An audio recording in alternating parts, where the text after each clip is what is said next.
The blue and white faithful barely had time to breathe after the World Series, and already 3 bombshells are shaking the heart of Blue Jays Nation.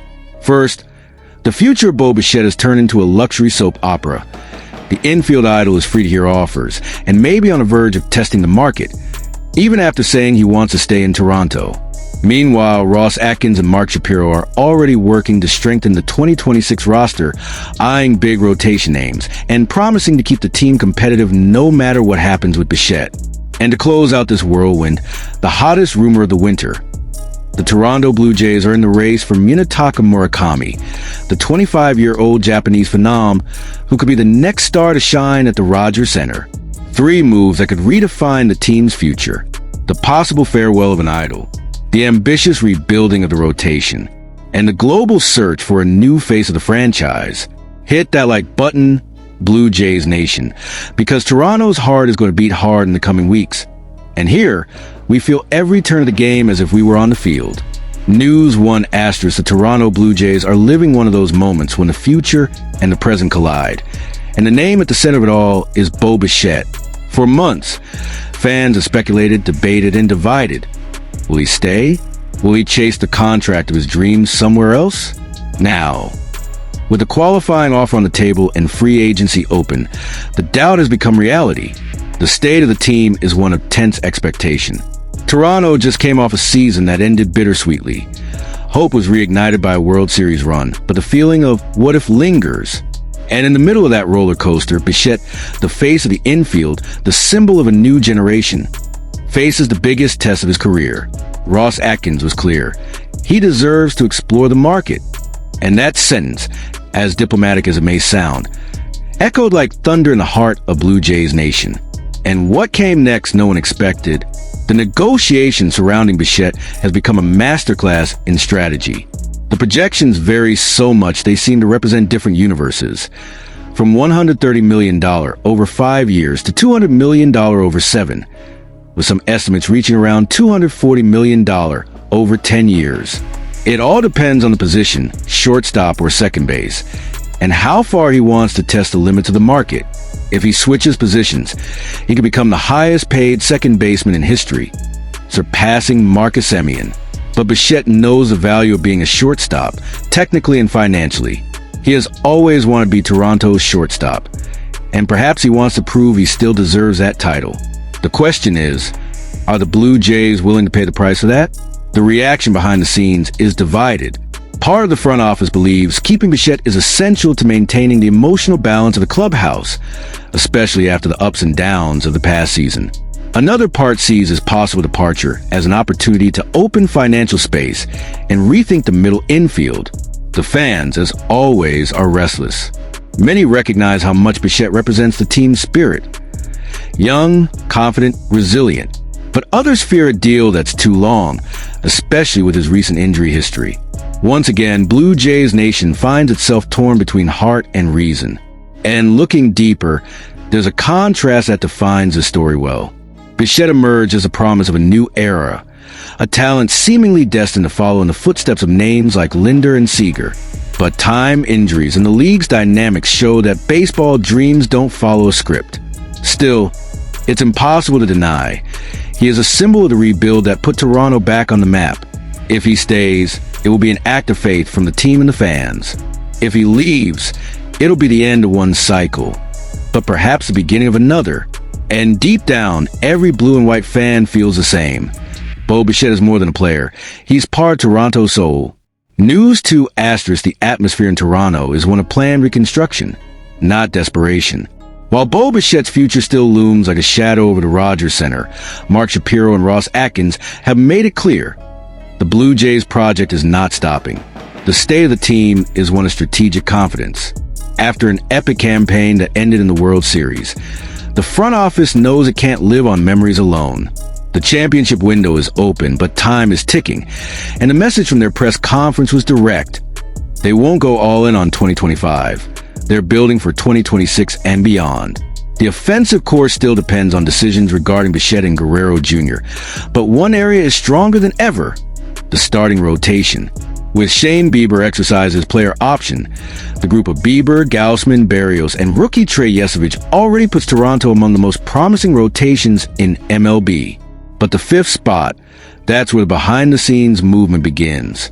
The central fact of this new phase lies in Atkins' words. We're optimistic about the starting pitching market. It seems a little better than usual. And that's no small thing. The front office seems ready to invest heavily, with names like Dylan Cease, Framber Valdez, Shota Imanaga, and Ranger Suarez on their radar, along with trade possibilities. Freddie Peralta, Sonny Gray, and even Sandy Alcantara being discussed. If any of those names end up wearing Toronto blue, we're talking about a rotation capable of rivaling the Dodgers, Braves, or Yankees. It's a move that could redefine the team, especially if Bichette doesn't stay. An inevitable question arises. Is the Toronto Blue Jays organization preparing for a new era of power or bracing for an inevitable loss? Behind the scenes, there's a consensus. The team is more mature. After years of ups and downs, the front office seems to have learned what it takes to sustain success. The pitching staff is a heart of that philosophy: stability, depth, and long-term cost control.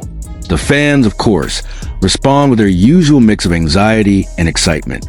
Every rumor, every new name sparks hope, because Jays fans have seen teams rise and fall too quickly before. And now, with his roster close to its peak, the sentiment is clear. We can't let this slip away again. And in reflection, this movement shows something bigger. The Blue Jays being built right now are different. This isn't a team relying on a single superstar, but a roster ready to compete in every aspect of the game. It's the kind of positive fan base has always asked for, a team that doesn't get complacent, that reacts before falling. And even with all the doubts surrounding Bichette, one thing is certain. Toronto is acting like a team that truly believes it can win now and in the future. News 3. And this is where Toronto's blue horizon expands, not just over North America, but over the entire world.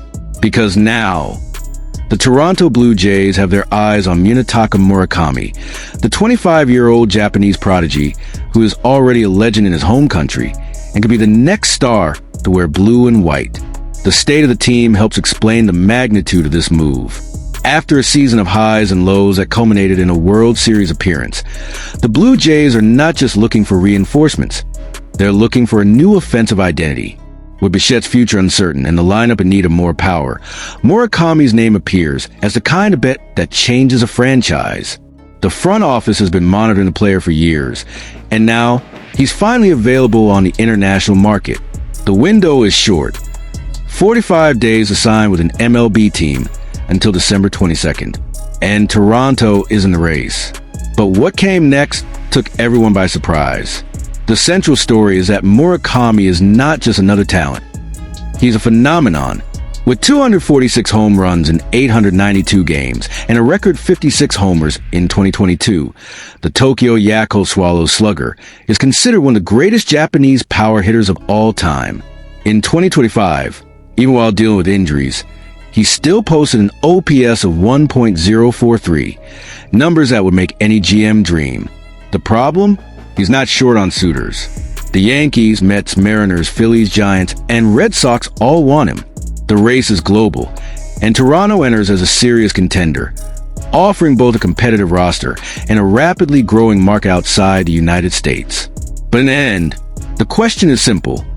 Does Murakami see Toronto as the right stage for his rise? Behind the scenes, the interest is already making noise.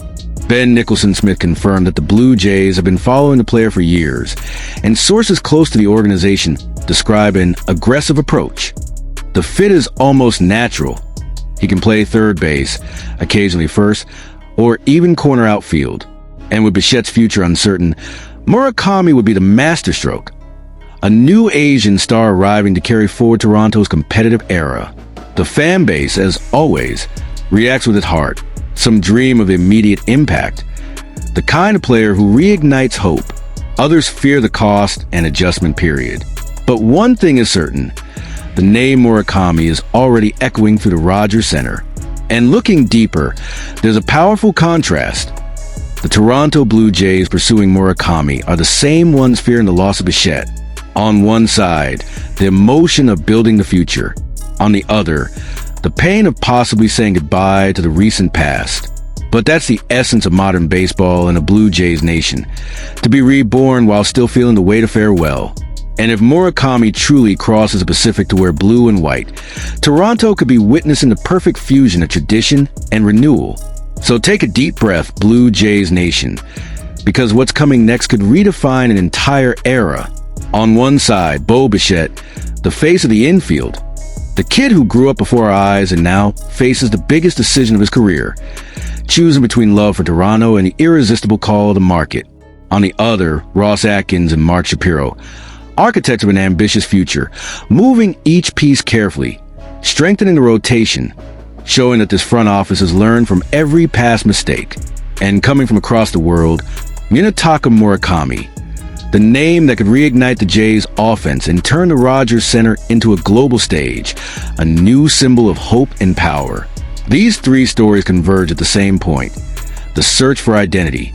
Toronto doesn't just want to be competitive, it wants to be eternal.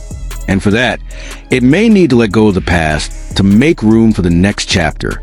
Because being a Blue Jay means feeling the weight of doubt, the joy of faith, and the strength of hope all at once. It means knowing that even in uncertainty, the heart of Toronto never stops beating.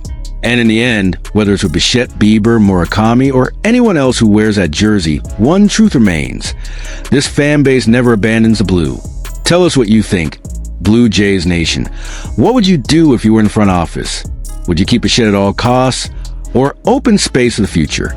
And of course, hit that like button and share, because this is a space of those who live every pitch, every hit, and every silence at the Rogers Center as if it were part of their soul.